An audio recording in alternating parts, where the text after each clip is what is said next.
정치가 나오고 경제가 나오고 그 다음은 사회가 나와야 될 것 같은데 갑자기 철학이 나왔습니다. 저도 왜 나왔는지 잘 모르겠습니다. 그래서 철학은 현재로 보면 필드가 없는 학문이에요. 그래서 할 얘기가 전혀 없을 수도 있고 아무거나 이 얘기를 해도 됩니다. 저는 오늘 후제 입장에서 이 자리에 나왔습니다. 김영준 교수님하고 김종석 교수님이 발표를 하면서 제가 할 얘기가 점점 더 사라졌습니다. 중요한 얘기는 다 했고, 그리고 또 자유주의 시장 경제라고 하는 게 이념이라고 하는 게 명쾌해서 할 얘기가 그렇게 많지 않습니다. 그리고 자유주의는 연역 체계이기 때문에 기본 원리만 적용하면은 모든 국면에 어떻게 해야 된다고 하는 답이 나오게 됩니다. 그래서 중요한 몇 가지 원리를 이미 두 분 선생님께서 말씀하셔서 저는 할 얘기가 별로 없을 것 같습니다. 오늘 주제가 제가 한 2개월 전에 받은 주제가 뭔가 하면은 시장 경제가 답이다라고 하는 거예요. 우리 함 회장님이 정하신 것 같은데 좀 황당한 주제인 것 같기도 합니다. 왜냐하면은 문제가 없어요. 문제가 있어야 답이 있을 거 아니에요. 그래서 발표자 보고 문제를 내라고 하는 게 아닌가 하는 그런 생각을 저는 하게 됐습니다. 답을 정해놓고 문제를 낸다는 거, 참 어려운 거죠. 그래서 저는 문제를 내는 심정으로 이 자유주의 시장 경제 얘기를 풀어가려고 그러는데, 왜 지금 자유주의 시장 경제를 자꾸 얘기하고 중요하다고 얘기를 하는가를 알아봐야 되겠다라고 하는 생각이 들어서 우리 역사를 잠깐 보기로 했습니다. 이거는 1910년대부터 우리 남북한의 인구를 나타낸 표입니다. 해방 당시에 남북한 인구의 총계가 2,500만 정도 됐다고 그래요. 그래서 우리가 문명이 발전한다고 하는 것은 가장 첫 번째 징후는 인구가 느는 겁니다. 그래서 보면은 해방 이후 1950년 잘려있죠, 통계가. 그래서 남북한 인구가 늘었습니다. 그리고 현재로는 7,500만 정도가 되니까 몇십 년 사이에 인구가 한 3배 정도 늘었다고 봐야 되죠. 그래서 인구론적으로 상당히 우리나라가 발전했다고 볼 수 있습니다. 이거는 남한 인구예요. 60년대 2000 추정했는데 지금이 아마 피크에 올라와 있는 것 같습니다. 그래서 인구가 점점 줄고 있다고 하는데 이거 우려할 사항인지 아닌지 모르겠어요. 세계 인구는 지금 70억이 넘었거든요. 그래서 전체적으로 보면은 인구가 주는 거는 바람직하다고도 볼 수 있는데 개별 국가 차원에서는 상당히 문제라고 인식을 하는 것 같습니다. 그 다음에 이건 뭐 우리 김종석 교수님도 말씀하신 건데 1953년도에 1인당 국민소득이 67불이에요. 제가 태어나기 2년 전입니다. 그리고 쭉 불죠. 제가 대학을 1979년도에 졸업을 했는데 박정희 대통령이 이제 시해를 당한 그 해에 1,700불 정도가 됩니다. 2,000불이 안 됐어요. 그리고 참고로 말씀드리면 저는 초등학교 입학할 때, 국민학교 입학할 때 대통령도 박정희고 대학교 졸업할 때 대통령이 박정희가 끝났습니다. 그래서 온전히 정규 교육을 한 대통령 밑에서 받았습니다. 그리고 1994년도 김영삼 정부 시작했었죠. 10,000불 정도가 됩니다. 그러면서 지금 뭐 환율이 올라가가지고 최근은 다르겠습니다. 얼마 전까지 35,000불까지 올라갔습니다. 국민 소득이 엄청나게 늘었죠. 그래서 이런 대한민국을 설명하기는 참으로 힘든 것 같습니다. 이론이 없는 건 아니에요. 어떻게 보면 대단히 혼란스럽고 아무 얘기를 해도 맞는 것 같고, 그래서 이거는 도저히 합리적으로 설명하기 어렵습니다. 우리는 그런 것을 기적이라고 부릅니다. 그리고 대한민국이 기적을 일으켰는데 그걸 또 믿는 사람의 숫자가 별로 없어요. 극소수만 믿고 있습니다. 이거는 뭐 제가 이제 이 지표, 이건 우리 김종 선생님 또 그 다음 최일 선생님도 들고 나옵니다만은 민주주의 우려를 많이 합니다만 이코노미스트에서 작년 발표가 16입니다. 뭐 그렇게 나쁜 거 아니죠. 옛날하고 비교하면요. 그 다음에 케이터에서 나온 휴먼 프리덤 인덱스에서 보면은 31입니다. 근데 그렇게 나쁜 거 아니에요. 옛날하고 비교해 보면요. 그리고 경제적 자유는 헬리치제, 이거 물론 이제 통계를 내는 데가 여러 군데 있습니다만 19입니다. 그리고 거버먼트 스펜딩도 그렇게 나쁜 거 아니에요. 상당히 많아요. 40%가 넘었습니다. 그런데 왜 이렇게 대한민국이 발전을 했는데 우려하는 사람이 많은가라고 하는 겁니다. 설명이 안 된다고 그랬잖아요.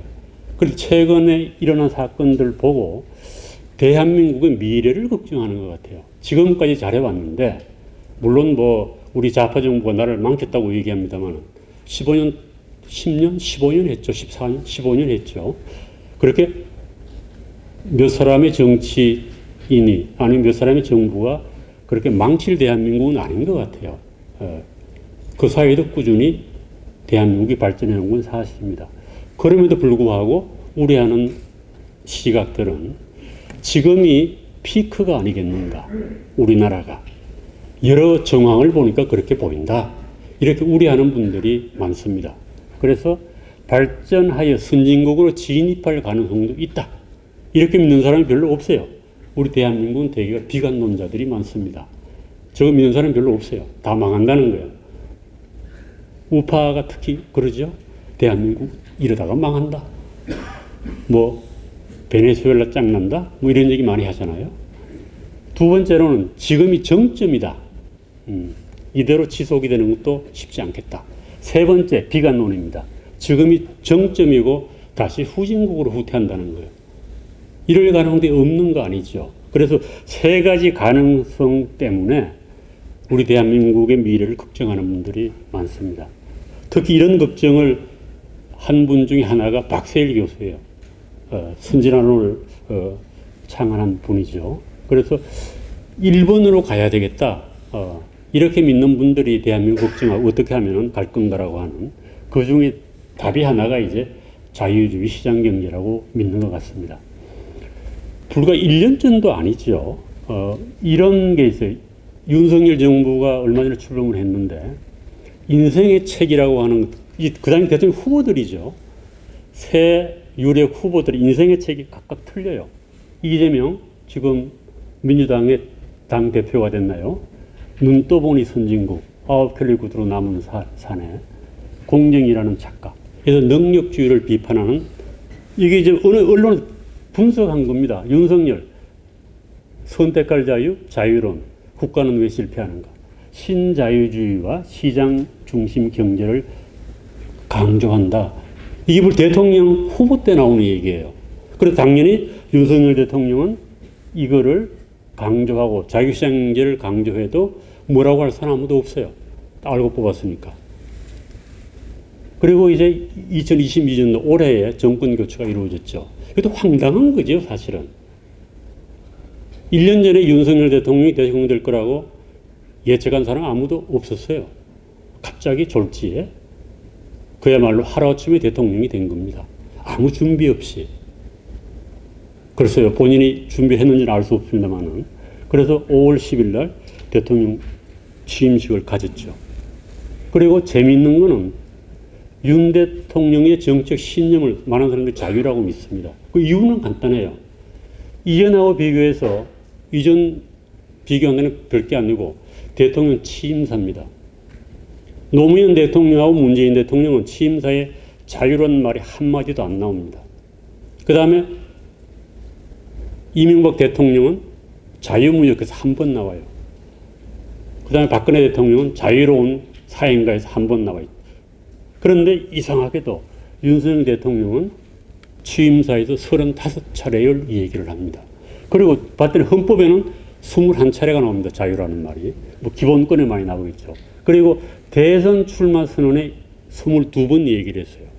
그리고 광복절 기념사에서 33번 얘기를 했습니다. 그리고 유엔 총회 며칠 전에 있었죠. 21차례를 얘기했어요. 자유를 외치는 건데 자유의 실체는 뭔지 불명확한 건 사실입니다. 우리 김영 교수님 말씀하셨습니다만. 그러나 많은 사람들은 인생의 책을 선택할 자유라고 하는 밀턴 프리드만을 이해했기 때문에 윤석열 대통령의 자유는 자유지상주의, 자유시장주의 자유인 것 같다라고 추측을 하고 있습니다. 그래서 실질적으로 이런 얘기를 한 적은 없어요. 그리고 이거는 청와대가 아니죠. 지금 대통령실입니까? 대통령 홈페이지에 들어가 보면 있는 거예요. 이건 누구나 다 올리는 거죠. 국정 비전이 다시 도약하는 대한민국, 함께 잘 사는 국민의 나라. 이거 뭐 하나만 하는 얘기 아니겠어요? 그 다음에 5가지 얘기를 하고, 국정 운영 원칙으로 국익과 실용. 많이 듣던 얘기죠. 이명박 정부 때 나왔던 거고, 공정과 상식. 실질적으로 아무 내용이 없어요. 매우 다의적이고 이념성이 없어가지고 정책을 도출하기는 힘듭니다. 여기서 어떤 형편이 나올고 예측할 수가 없어요. 이것만 봐가지고는. 그리고 국정 목표도 뭐 저렇게 다 얘기하는 적 누구나 하는 얘기입니다. 여기서도 윤석열 정부의 특징은 잘 안 나타나고 있습니다.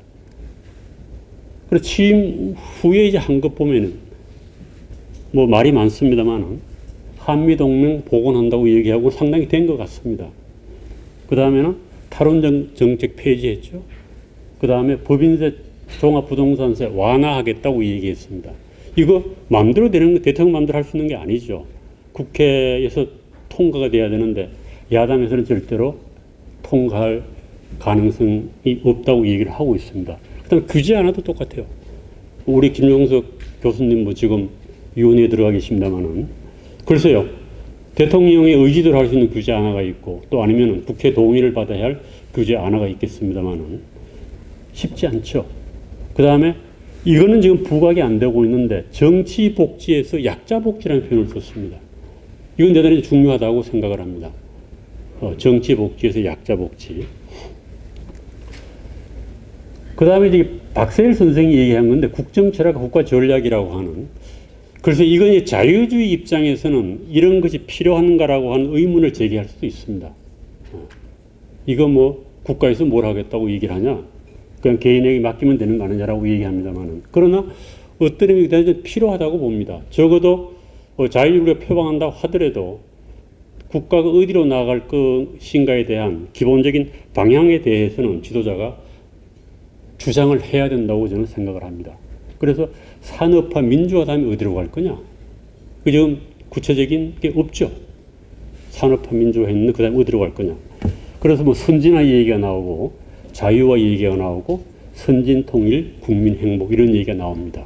그래서 우리가 어떻게 보면 사회 통합을 대단히 얘기를 합니다만은 국가가 어디로 향하고 있는 것에 대한 아직도 국민적 합의가 약한 것 같아요. 물론 이제 산업화, 민주화 뭐 이런 것 속에 이제 자유화가 다 들어가 있다고 봐야 되겠죠. 그러나 우리나라 같은 경우는 이 자유라고 하는 개념은 대단히 생소한 개념이고 통계를 안 내봐서 모르겠습니다만은 자유가 축소된 것 같지는 않습니다. 우리나라에서. 그리고 실질적으로 서구에 하고 비교해서 우리나라는 아래로부터 올라온 자유가 아니에요. 우연히 이 남한에 미군이 들어와 가지고 미국을 표방하는 국가가 섰다는 것뿐인 대단히 우연적인 거죠. 거꾸로 했으면 어떻게 됐을까요? 남한 쪽에 소련군이 들어오고 북한 쪽으로 미군이 들어갔다고 하면 정반대 현상이 벌어졌을 겁니다. 그래서 실질적으로 자유를 대단히 강요하지만은 우리의 널리 자유주의 담론이 퍼진 것은 저는 2000년대 이후라고 봅니다. 그리고 자유시장 경제라는 말이 나오면 똑같고. 그래서 어떻게 보면 밑으로부터의 이 자유에 대한 강조 이런 것이 전혀 없었다가 지금 점차로 생겨나고 있다. 저는 그렇게 봅니다. 그래서 사회주의, 의식적인 사회주의에서 자유주의로 지금 가고 있는데 거기에 상당한 정도의 진통이 있다고 저는 봅니다. 이거는 이건희 회장이 한 얘기라고 그러는데 기업은 국민의 사랑을 받아야 하고 사랑을 받지 못하는 기업은 없어진다. 사랑받기 위해서는 국민들이 원하는 걸 들어주고 국민들에게 우리가 하는 일을 잘 설명해야 한다. 이건 기업에는 맞는 얘기예요. 보고 있어요. 기업에는 맞는 얘기인데 이게 왜 정당이나 정치인에 해당이 안 될까요? 이거 제가 의문입니다. 그래서 뭐 보면은 그런 것 같아요. 확고한 양당 구조가 되어 있기 때문에 진입 장벽이 대단히 높습니다. 이거 어떻게 깰 수가 없어요. 그리고 얼마 전까지만 하더라도 뭐 군사혁명이 일어나고 쿠데타가 일어나가지고 좀 속간했잖아요. 정치 규제를 해가지고. 그런데 이제 그런 것도 민주화된 이후에는 있을 수가 없잖아요. 그래서 참 어렵다. 이것도 이제 박혜일 선생이 한 얘기인데 안민과 경제의 꿈과 방향을 가지지 않고 치열한 준비도 없이 고민도 없이 안민하겠다고 나서는 것은 정치하겠다고 나서는 것은 역사와 국민에 대한 무례한 일이고 제약이 될 수밖에 없다. 그리고 다 나서는 거예요, 사람들이. 정치하겠다고. 이런 사람을 어떻게 걸러내죠? 결국 답은 그거인 것 같아요. 이거 어떻게 해결하냐? 그래서 여기에서 뭐 우리가 생각할 수 있는 거는 우리 뭐 김종석 교수님 말씀하셨습니다만은 결국은 장기적으로는 시민이 나서는 수밖에 없는 것 같습니다. 권력의 기본적인 본질은 지배하고 통제하는 거예요. 본성이에요.